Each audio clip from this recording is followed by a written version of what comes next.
Hey, welcome into BSR Live. I'm Zach Will from BaltimoreSportsReport.com, joined by Andrew Holly and Cody Colston. And the pick is in with the 26th pick of the 2015 NFL Draft. The Ravens select Breshad Perriman from Central Florida, wide receiver. Cody Colston, your initial reaction to the pick? Shoot me. I'm not a fan of it. I mean, he's a physical specimen. I will give him that. 6'2". He can run a 2.42.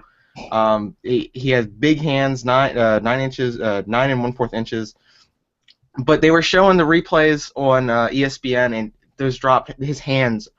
He has stone hands. It's not something that I'm looking forward to. I don't like the fact that we went wide receiver in the first round at all. I'm not big on Ozzy's draft history with wide receivers, but I don't know. Andrew Holly, you feeling any better about this pick than Cody? I think I might feel a little bit better. I would have preferred, if we went wide receiver, I would have preferred Jalen Strong. I think he was the guy I would have gone with. He reminds me a lot of Anquan Bolden. I like how he goes up and gets the football. But you know what? As Cody said, Breshad Perriman's he's a physical specimen. He's got a lot of speed. There's a lot of talent there. He's a second-generation NFL player. So we'll see what happens. And Ozzy, we trust. That's what we've got to go with. Cody, is this a pick for need? I know the Ravens don't do that, or was it just that they like the options there at wide receiver when 26 rolled around?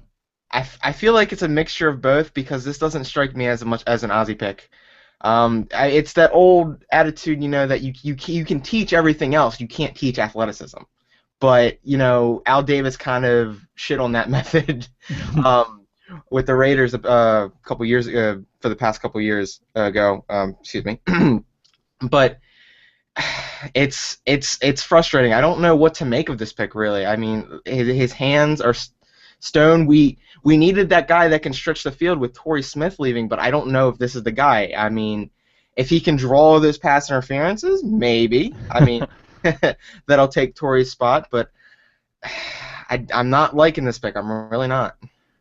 What do you think? A pick for need, Andrew, or did Ozzy and the Ravens like what they had here? I mean, he certainly matched best player available based off of what we saw Mel Kiper have. I mean, who knows if that was the Ravens board? I mean, obviously they're going to say it was because they always say, "Oh, well, we took the best player available."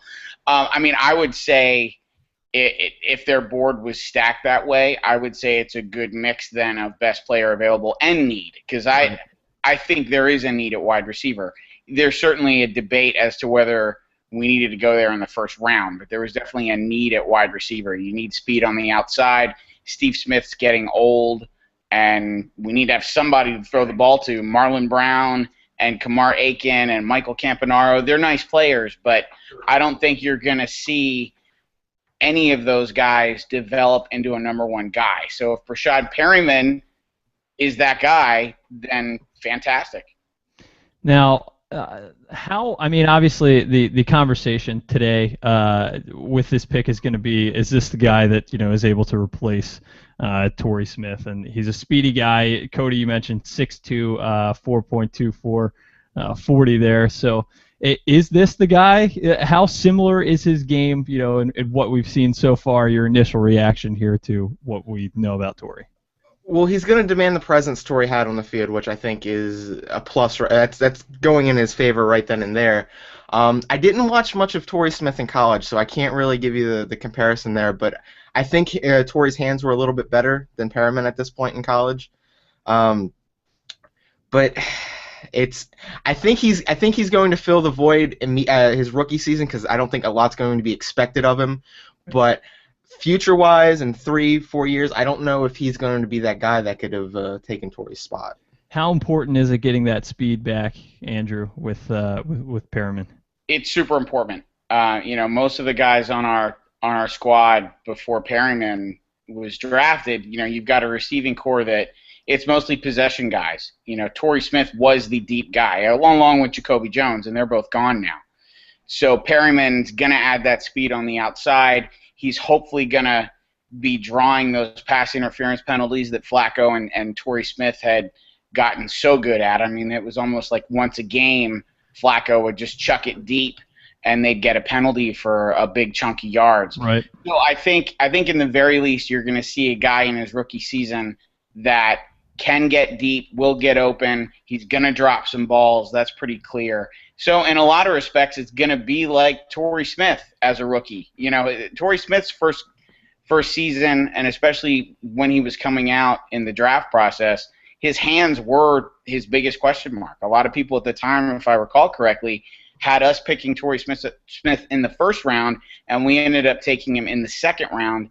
And I think that fit, you know, the question marks about his hands. We'll see if those same question marks with Perryman will make us disappointed that he was our first-round pick this year. Starting to get some quotes coming in. Jeff Zrebeck, who covers the Ravens for the Baltimore Sun, tweeting out a few. Eric DeCosta said, quote, I saw a big, fast, physical stallion. I think he makes us a better football team. Ozzie Newsome saying, quote, the thing that I like about Perriman is he's grown up around the game of football. His dad, obviously, Brett Perriman, played 10 years in the NFL. And how big is that in this situation, Cody? Because, you know, I think just on the surface here, my initial reaction is they see a guy who's fast, they see a guy with big hands, and they think, you know, that his history, I guess, or you know, kind of coming up around the game, maybe they can turn him into a guy with some better hands that can run some better routes. Well, he's going to have the knowledge of the game, that's for sure. But again, it comes down to his hands. I understand that they know he's a thoroughbred. You know, he grew up around the game and whatnot, but. The thing that I'm drawing comparisons to is kind of how the Orioles drafted Hunter Harvey in the first round, and a big reason was in that was the fact that his father played in Major League Baseball. Right.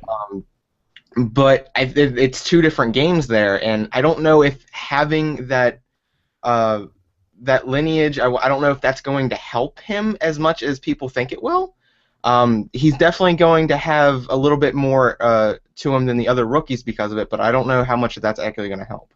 How much do you read into that, Andrew? I mean, I certainly don't think it hurts. You know, no, definitely that grew up around the game. I mean, you would think that this is going to be a guy that's going to carry himself professionally in the locker room. He's going to be a hard worker, all that kind of stuff you hope for in a guy that saw his dad play 10 years in the NFL and knows what it takes to play in the NFL. I mean, obviously his hands are an issue. You know, his hands are an issue because they're an issue. Who cares if his dad played in the NFL? But I think, you know, like I said, it certainly doesn't hurt. No. As we approach the 26th pick, we were talking before we started here, the live broadcast. What was your initial feeling as we were getting closer there, Cody? Were you thinking, trade back, or which guys did you have an eye on before we kind of started to see the news leak on Twitter? I was honestly hoping that we would trade back. There wasn't anybody that really blew me away that I say, oh, like, get this guy. I couldn't point to one person and say, we should get this guy. And I think that is normally a sign you should trade back and get more picks like Ozzie likes to do. Right. It's kind of weird because that's kind of Ozzie's MO right now is, trade back, get more picks, and this was a perfect time to do it, and he didn't do it. So he has to see something in this guy. He really does, and I hope what he sees is good. I hope it works out. Or it's just such a glaring need, I think, for this team. Who'd you have your eye on, Andrew, as we were getting close to 26? I have to admit I didn't realize he was still there, but when Shane Ray was drafted a few picks before the Ravens had a chance to go, I was surprised by that. I think he was a guy the Ravens were hoping would drop. I think if he had been there at 26, I think you would have seen us pounce or even trade up if he had fallen maybe another couple picks to where we wanted to make sure we got him. I really also like Jalen Strong. He was, I think I might have mentioned that a moment ago, but he was a guy that just reminded me a lot of an Anquan Bolden type receiver, maybe with a little bit more speed. So that intrigued me a lot. But obviously we still went with wide receiver. There are a couple guys still on the board. Landon Collins, the safety from Alabama, really has slid at this point. I don't think he's been drafted yet. I haven't been paying attention too hard since we've started this. But there's definitely still some guys out there that are intriguing. We've got this pick stockpile. I wonder if we end up making a move either to move up to get a guy tomorrow or, get an additional pick somewhere in round 2 or round 3, just to stockpile some second and third round pick. Newsom did say, by the way, according to Jeff Strebeck, that the Ravens probably would have traded back or out of the first round if Perriman wasn't available. So, a guy they had an eye on. And DaCosta said that their board got wiped pretty quick. I don't know, which guys were surprises for them when 26 rolled around, but some interesting thoughts there from the Ravens front office. Cody, as we look ahead to tomorrow, next few rounds, what other needs do you want to see addressed? What kind of guys do you have an eye on? I think secondary depth is a big question. Could be a good need to be filled in these later rounds. Ozzie makes his money in these later rounds. He's never been. He rarely hits in the first round, and I say that in kind of a way that we don't get that big superstar in the first round. I don't think normally as much as other teams do. I mean, we get. I'm getting ahead of myself, but Ozzie makes all his money in those later rounds. I mean, you have Pro Bowlers Marshall Yanda, you have Torrey Smith, you had Ray Rice when he was good. Other people off the top of my head.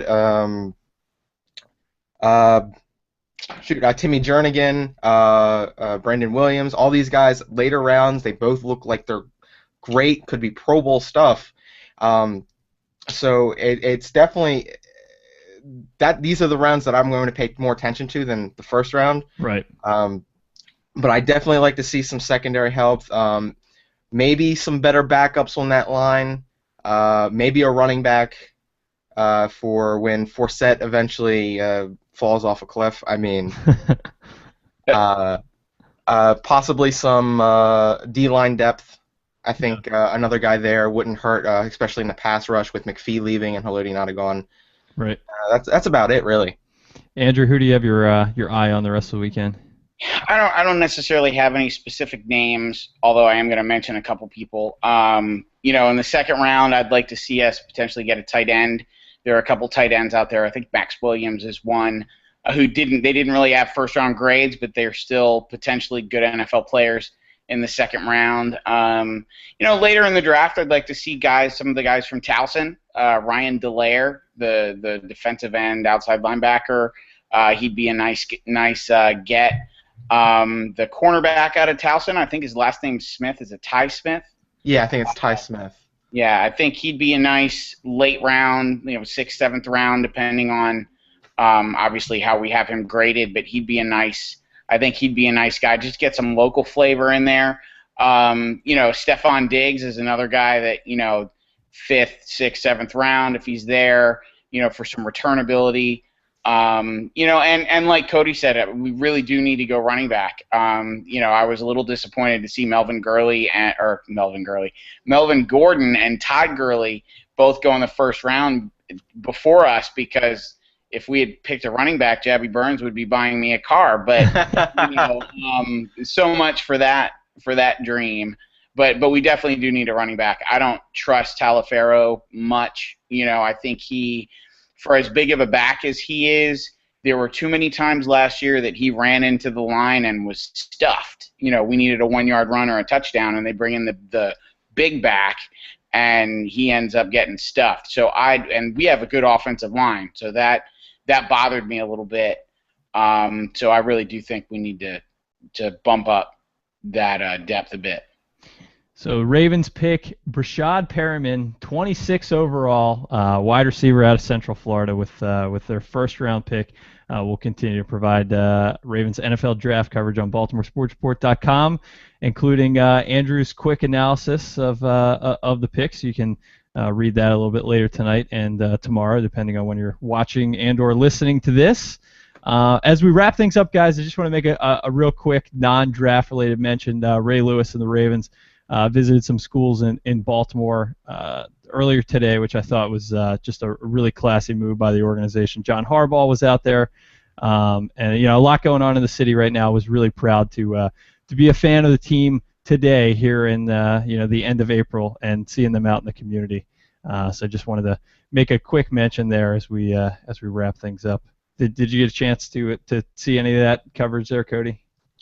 Yeah. It's always good to see stuff like that. But I mean, the Ravens and Orioles have both stepped up their game and recently with what's going on in the city, and makes me very proud to be a fan. I can tell you that much. Yeah, definitely.